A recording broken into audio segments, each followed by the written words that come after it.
All right. So, I'm not gonna lie to you guys. The last couple of days have been pretty tough. Seeing the absolute brutality, the atrocities that are currently unfolding over in the Gaza Strip, as Israel is drastically ramping up their offensive that has already killed hundreds of innocent men, women, and children, obviously in response or sort of in like vengeful retaliation to that brutal Hamas attack into Israel. And, some of the actions of the Israeli military, some of the rhetoric that I have seen, both from U.S. politicians, Israeli politicians, from pundits online that are filling my feed, it is an absolute nightmare right now. And, there seem to be so many people who are just bloodthirsty in this moment that I think needs to be addressed with as much calm and restraint and trying to push for de-escalation if that's even possible right now. But I got some pretty major updates for you guys that have occurred over the last day.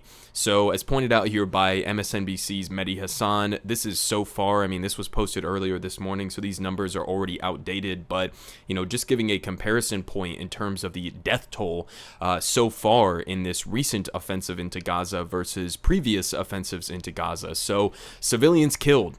He says in 2009, 759, according to B'Tselem, over a 3-week period. 2012, 87 were killed, according again to B'Tselem, over 1 week. In 2014, 1,400, according to the UN, over 7 weeks. In 2018, 128, over 2 weeks. And now, in less than a week, it's been about 6 days, more than 1,500 total have been killed, including 700 innocent men, women, and children. Okay, this is just specifically 700 women and children, right? According to the Palestinian Health Ministry. And as he points out here, this is totally unprecedented in terms of scale, even compared to previous offensives, which have also been similarly brutal, where dozens of innocent men, women, and children were killed as well. But this one is just of an unprecedented scale, and this is on top of the already 400,000 plus Palestinians in Gaza that have been internally displaced as a result of the ongoing Israeli bombardments. I just want to give you guys a picture of what this is actually looking like on the ground before what we're about to get to here, which is a significant escalation from the Israeli military. So he says it's been a day, and I still can't quite get over the fact that the Israeli military itself is proudly publishing these pictures. And again, we've seen this from Benjamin Netanyahu. We've seen this as pointed out here from the Israeli Air Force. Look at these pictures, man. Don't look away. This is what is happening right now in the Gaza Strip. And if you believe for even a second that all of these structures, all of this area that is being flattened to the ground is simply Hamas militants, I got a bridge to sell you, right? It takes a delusional mind to believe that Israel is going in there and doing like targeted operations, or that they're just trying to take out Hamas in any way, shape, or form. No, we just looked at the casualty numbers. Okay, these are innocent men, women, and children whose apartment blocks have been flattened to the ground. They've already attacked mosques. They have attacked schools. They have attacked UN shelter facilities, okay? They have attacked marketplaces. Everything under the sun is apparently open season for the Israeli military right now. And so we move on here to another thing that is obviously the big story, I guess, of the day, which is this warning, I guess if you can call it that, from the Israeli military that they are essentially ordering or demanding 1.1 million Gaza residents to flee the northern strip of Gaza to the south within the next 24 hours as they are preparing for this massive, multiple hundreds of thousands of Israeli troops strong ground invasion into Gaza. And, I don't need to tell you guys this, but this is delusional. Okay, not only have we just looked at the destruction on the ground of what Gaza looks like, this kind of an evacuation, which I don't even think it's honest to call it an evacuation, is physically impossible. It is absolute insanity to suggest that Israel has the right to go into Gaza and to say 1.1 million people, civilians, need to leave the northern strip, okay, and I guess walk by foot or something, because most of these people don't have cars, not that the roads are even usable in the first place. A lot of these people are already in hospital facilities, not that they have hospital capacity in the southern portion of Gaza to hold all of these people. They've had electricity cut, they've had their water cut, okay, so the idea that you have the justification to tell 1.1 million civilians you have to flee the northern portion of Gaza because we are about to go into the Gaza Strip with an Israeli invasion force. And essentially, I mean, it looks like this is just a bare thin justification from the Israeli government to then go into Gaza and say, well, we gave you guys a warning to flee. We told you guys to leave this area. And so therefore, anybody who we kill during this ground invasion and ongoing bombardment, well, you guys must be Hamas. I mean, this is absolute insanity. This is an atrocity, even within the Gaza Strip that has already been subjected to, incalculable atrocities in the past over the last number of decades. This is not even comparable. I mean, this is a Nakba 2.0 and of even a greater scale than the original Nakba, which, by the way, a lot of the Palestinians living in the Gaza Strip, they were people who were forced to flee originally during the first Nakba. And now you have essentially a Nakba 2.0 of an even greater scale and an ethnic cleansing of a scale that we have not seen in modern history. I mean, this is totally unprecedented and absolutely fucking insane. I mean, even the UN has come out and condemned this and has said this is totally a ridiculous demand. You expect 1 million people to flee half the Gaza Strip, which, by the way, is the entirety of the Gaza Strip is already one of the most densely populated places on the face of the earth, okay? And they're saying 1 million people need to flee the northern portion because we're going to go in and invade and basically, I guess, just wipe out the place. So, I mean, this aspect of it's fucking deranged. It is genocidal, and you'll see that here in a second, especially with some of the language that has been used by some Israelis. So here from Nick Schifrin, he gives a little bit more context on here. So apparently some Israeli officials are saying, well, maybe it's not necessarily a 24-hour specific warning. Regardless, also completely insane no matter what the timetable is that you give. Again, as if the Israeli government has the justification to tell 1 million people to flee under the threat of violence, okay, is just completely ridiculous at face value, obviously. But some more context here. He says, senior IDF official tells me that the IDF did not put an official deadline on the evacuation of the Gaza city. He said, quote, do it as quickly as you can. Again, it's not feasible. We have people in hospitals right now. We have people still buried under the rubble. We have roads that are completely impassable. We have infrastructure that has been completely wiped out. The idea that you're going to force 1 million people to evacuate is nonsense. Okay, he says, we understand it takes time, and it gets worse. They say the official brushed aside questions about the humanitarian implications of an evacuation of 1.1 million people. He says, quote, that's Hamas's problem. We are at war, which I guess in his mind means that you have the justification to go in and wipe out, a population of innocent men, women, and children. He continues, he says, on the coming ground operation in Gaza, the official would not provide any details, but said that it would not look like previous wars in Gaza, which again were incredibly brutal. He says, quote, this is going to be something different. We have to do something off the beaten track. We have to be disruptive. Okay, and they finish here. He says, the official said much of the U.S. military support being surged to Israel is not for Gaza. It's in case Israel faces a multi-front war against Hezbollah and or Iran, and he said we can handle the internal. So, I mean, again, they're saying 1 million people need to flee the north of Gaza. This is not logistically possible. It's not physically possible, okay? And you have many people online who are saying, oh, Hamas is telling Palestinians to stay in their home, therefore they're responsible for, any civilians that Israel kills. As if this highly advanced military apparatus of Israel that is backed by the United States has no agency. As if it's like an unstoppable force, like it's a force of nature that absolutely has to invade Gaza and cannot control the amount of civilian casualties that they are responsible for. I mean, this is, again, an absolute nightmare. We move on here. Again, another quote here that I think was pretty enlightening from Yoav Gallant. So he says, "We call on all civilians in Gaza City to move south," the Israeli defense minister said on Friday in a press conference, notably with the U.S. Defense Secretary Lloyd Austin. So again, full U.S. endorsement of these actions. He says, quote, "We don't want to harm them.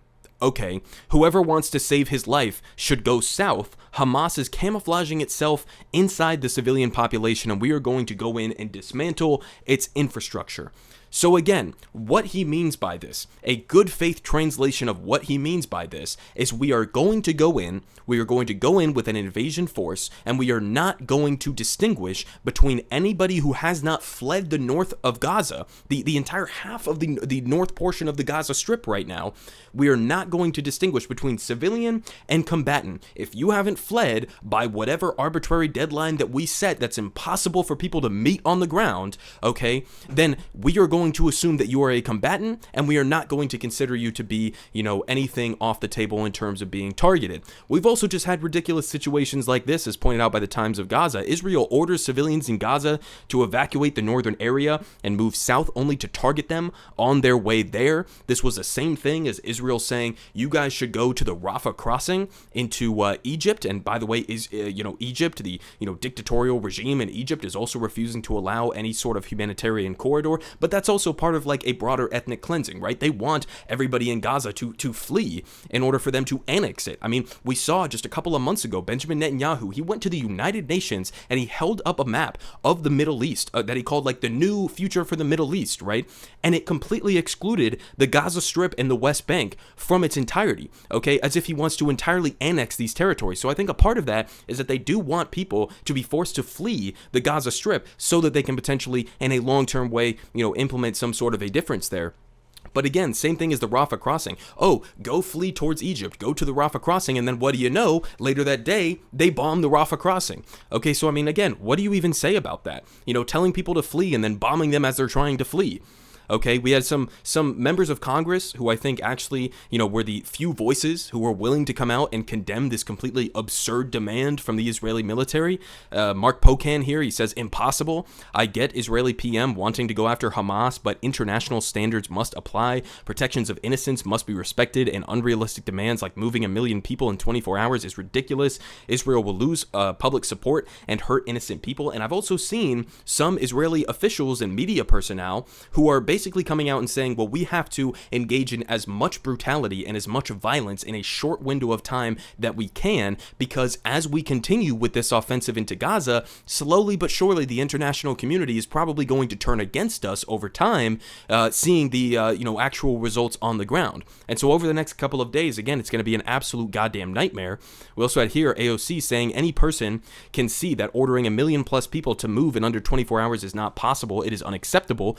The UN has already deemed the order impossible without devastating humanitarian consequences. Humanity is at stake. Nearly half of the people in Gaza are children. We must halt this. And we also had Ilhan Omar. The mass expulsion of over 1 million people in a day is an ethnic cleansing. She is 1000% correct.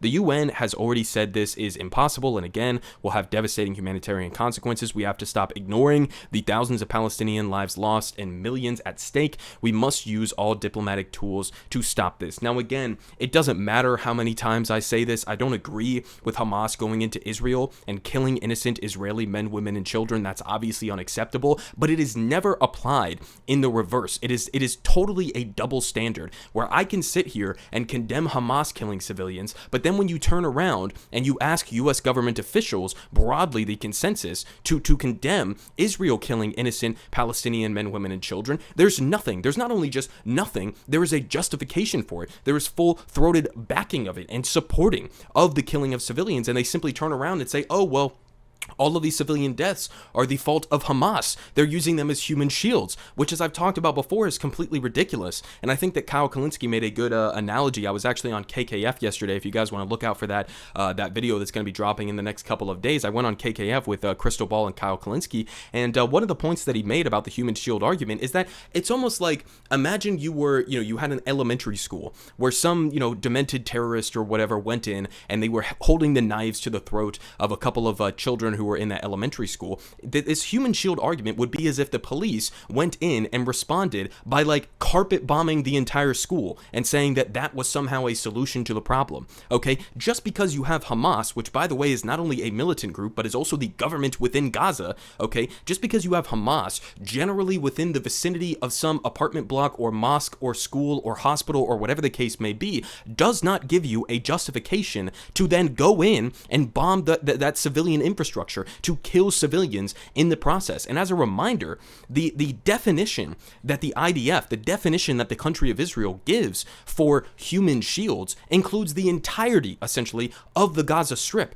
okay? And this is not just my words, these are the words of Israeli politicians, and we can get to some of that here in a minute. I mean, just as pointed out, just to emphasize the point in terms of the U.S. consensus in supporting these actions by Israel, he says, scoop, hours after Israel ordered an exodus of Gaza, the State Department, the U.S. State Department, has been circulating internal warnings against three phrases: de-escalation, ceasefire, end to violence, bloodshed, restoring calm. So here you have the U.S. official State Department position that they are warning against members within the State Department using these terms, using terms like de-escalation, end to the violence, restoring calm. They are taking an actively supportive position of brazen war crimes in Gaza. That is the U.S. government for you. Again, some context here from Israeli government officials. Here we have Gallant again, saying that he has ordered a complete siege of the Gaza Strip, which is home to more than 2.2 million Palestinians, nearly half of them children. He says there will be no electricity, no food, no fuel. Everything is closed. We are fighting human animals, and we will act accordingly. This is genocidal language obviously being deployed here, and also this is a war crime. This is called collective punishment and is illegal under international law, same as apartheid is illegal, same as the expansions of illegal settlements into the West Bank are not allowed under international law. But they continue.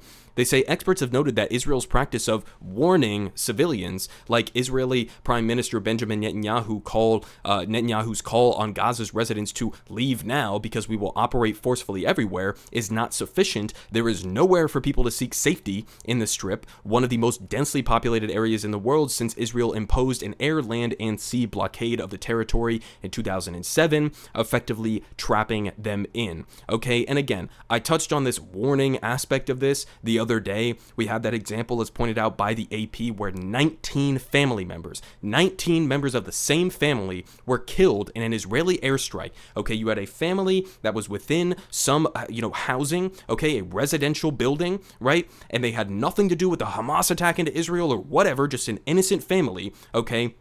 Israel launched one of these so-called warning shots, okay, that was hundreds of meters away from where this family's house was located, and then a couple minutes later, their house gets obliterated. 19 members of the same family dead on the spot. That's how the Israeli warnings are going so far, to give you a little perspective on that. They continue down here saying, while both parties committed heinous crimes, Gallant's call for a complete siege on Gaza revealed the underlying imbalance at play. While Hamas's attack shocked Israelis and the world and amounted to the most serious attack on Israel in 5 decades, it paled in comparison to Gallant's threat to starve 2 million trapped civilians. Quote, this is why there never was and never will be a war of equals, media critic Sanat Saeed noted on Monday, because one side has the power to entirely eliminate an entire population, to control whether they live or die. And it gets even worse. Gallant wasn't the only Israeli leader to tap into genocidal rhetoric in response to Hamas's attack, with Finance Minister Bezalel Smotrich declaring, quote, it's time to be cruel, and Knesset member Ariel Kalner calling for a Nakba that will overshadow the Nakba of 48. So again, it's not my comparison. I'm not making the comparison to the Nakba, okay, the original one in which many of the people who were, living in Gaza, okay, and the descendants of the people living in Gaza right now, who were expelled originally during the first Nakba, you have Knesset members right now in Israel who are saying, we're going to do this again. We are going to do an ethnic cleansing 2.0 on a much greater scale. Okay, and this is of course a reference to the massacre and expulsion of more than 750,000 Palestinians upon Israel's founding. We move on here, again, genocidal language. This is Israel's president, Isaac Herzog, okay, who is basically denying the concept of innocent civilians even existing at all. So I want you guys to keep this in mind. When anybody ever says Israel is desperately trying to avoid civilian casualties. This is how they actually view this issue. This is the president of Israel, Isaac Herzog. Okay, he says Palestinians in Gaza are collectively responsible for the attack. Quote, "It's not true, this rhetoric about civilians not being aware or involved. It's absolutely not true. They could have risen up. They could have fought against the evil regime which took over Gaza in a coup d'etat." So, I mean, again, that's him, okay, explicitly acknowledging that they do not view there to be any innocent Palestinian civilians. Okay, they view them as able to be collectively punished for the recent Hamas attack into Israel, which, by the way, as a reminder, didn't come out of fucking nowhere. Okay, I understand, obviously, again, killing Israeli civilians, right? That is absolutely unacceptable. But you have to understand where Hamas came from, okay? You had the Israeli government that propped up Hamas in its, initial upbringing, in its initial rise, okay, as an explicit alternative, as a cudgel against the more secular and leftist elements within Palestinian territories who were trying to push for a two-state solution. You have quotes from Benjamin Netanyahu himself from 2019 saying, we have to support Hamas. Anybody who's against the establishment of a two-state solution or the establishment of a Palestinian state, you should be in favor of supporting Hamas, because then Hamas's actions give us a justification to not try to actually form some sort of long-term peace agreement. Okay, that's not my words. It's not my opinion. That is official Israeli government policy. And again, you have the same justification here. That is absolute bullshit. All right. And this, by the way, this same exact justification could be used to justify what Hamas just did, killing innocent Israeli civilians. Okay, if Hamas, by the way, in Tel Aviv, for example, in Israel, they have military bases. They have soldiers that are located all over civilian areas. If Hamas launches rockets towards those military bases and ends up killing a bunch of civilians and what Israel commonly refers to as collateral damage, right? Would people then turn around and say, well, Israel shouldn't have been, using their own civilians as human shields? No, they would absolutely never say that. They would say it's terrorism. But then when Israel does the same exact thing, that flies out the window. And suddenly it's 100% Hamas's fault for Israel knowingly going in and conducting bombing raids and now an invasion, okay, and killing civilians in the process. An absolute fucking joke, okay? We continue here with Jordan Ewell, pointing out a couple of discrepancies here from sort of more, I think, somewhat more rational analysis of what is currently happening right now versus what the White House is saying. So here from NBC News, they say, Israel's order calling for more than 1 million people to evacuate from northern Gaza is effectively a death sentence to those on life support in Gaza's hospitals, according to the WHO. Doctors Without Borders here saying the 24-hour notice that people in northern Gaza must leave their land, homes, and hospitals is outrageous.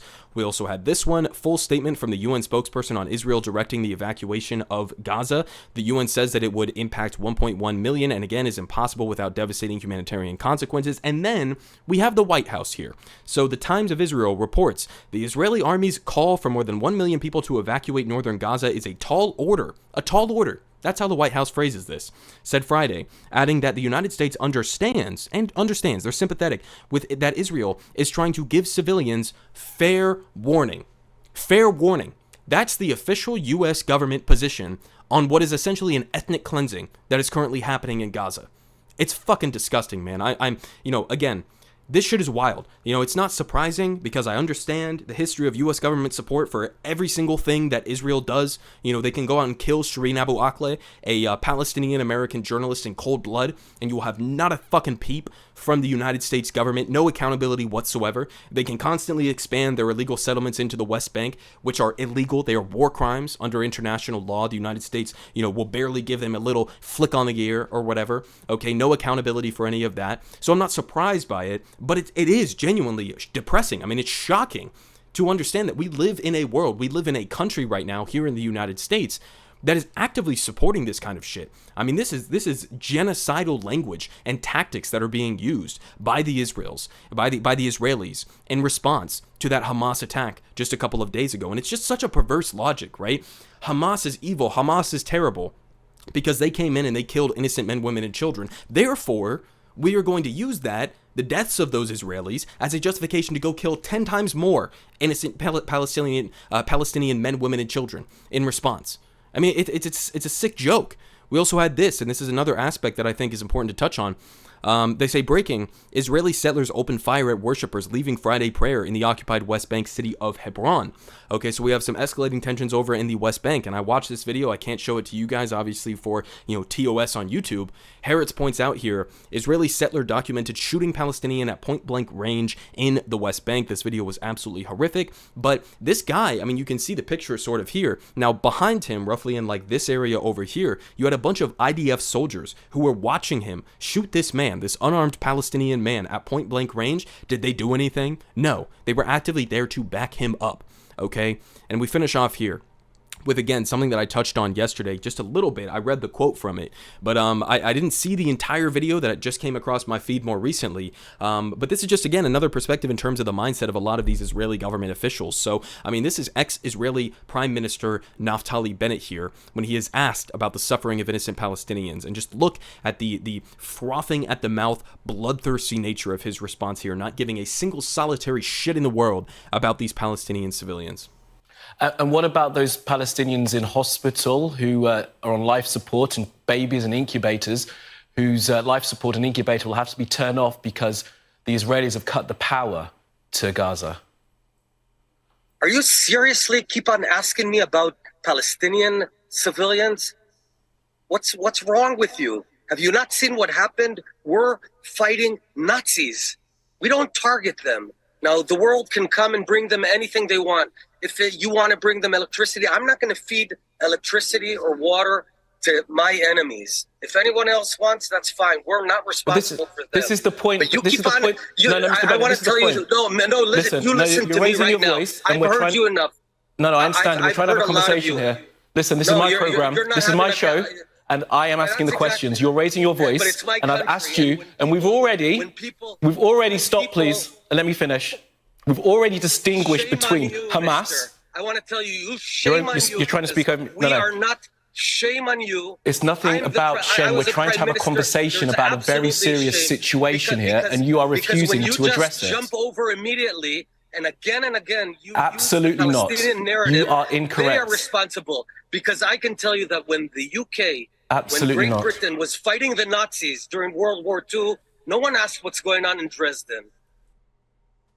Okay, so I'm going to finish off there. Listen, in terms of this comparison point here that I've heard relentlessly of Hamas they're Nazis, right? Or Hamas is ISIS, okay? Both of those don't obviously line up ideologically. I mean, Hamas has had, direct, military confrontations with, ISIS. Hamas and ISIS are not aligned in their ideological framework or their political goals, more importantly, in basically any way, shape, or form. And again, it's one thing to say, what Hamas did, attacking innocent Israeli men, women, and children, that's absolutely horrific. That is objectively a war crime, okay? But there's a difference between saying that and saying that they have the same exact ambitions as the Nazis or as ISIS, okay? I just watched just the other day, and this is something that's obviously taboo in a situation like this, right? I just watched Hamas leaders. They gave an 18-minute press conference where they laid out exactly why the attack happened in the first place, okay? You can go look at what Hamas's goals are. Okay, some of the most prominent goals of Hamas, which, again, I do not endorse Hamas. I am not a fan of Hamas. I obviously am not in agreement with fucking,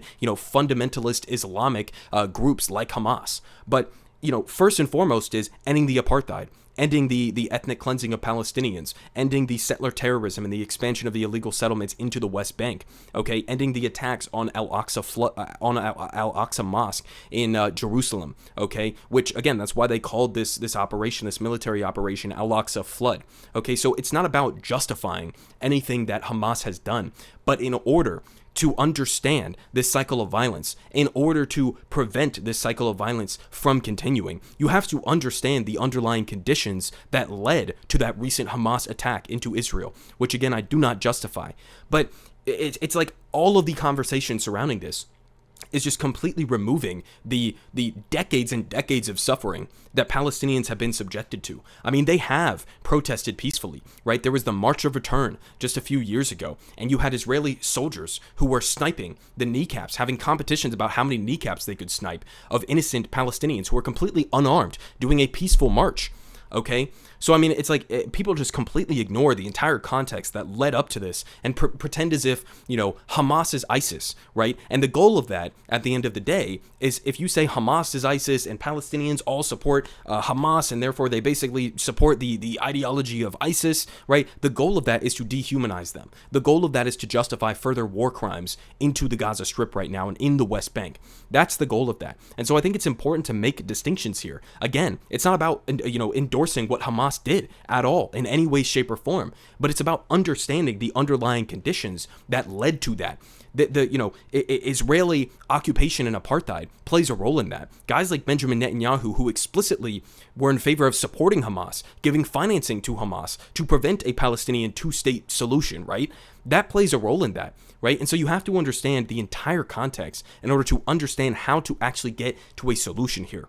And the solution to end the cycle of violence is to end the apartheid, to end the ethnic cleansing, to end the expansion of the illegal settlements into West Bank territory, to end the IDF-backed settler terrorism of Palestinians in the West Bank, to end the blockade, to end the siege. Okay, but instead of actually having a meaningful conversation about any of that, we basically have the U.S. government that is giving a full-throated endorsement of whatever the fuck Israel wants to do and is about to do to the Palestinians in Gaza. And so again, it's an absolute fucking nightmare. And I'll certainly keep on top of this story, and I appreciate all of the love and support that you guys have been giving me in this community. It is difficult, given the overwhelming sort of wave of, condemnation and everybody who's saying that, if you support Palestinian liberation, you stand with terrorism and you're anti-Semitic and you have something against Jewish people. So, it's a difficult time, honestly, to talk about these kinds of things. But I think it's more important now than potentially even ever before to actually stand on the right side of this and to understand the broader context here so that a lasting peace could be something that's even remotely on the table in the future. Everyone is saying good politic guy has the best politic. Believe me, no one does it like him.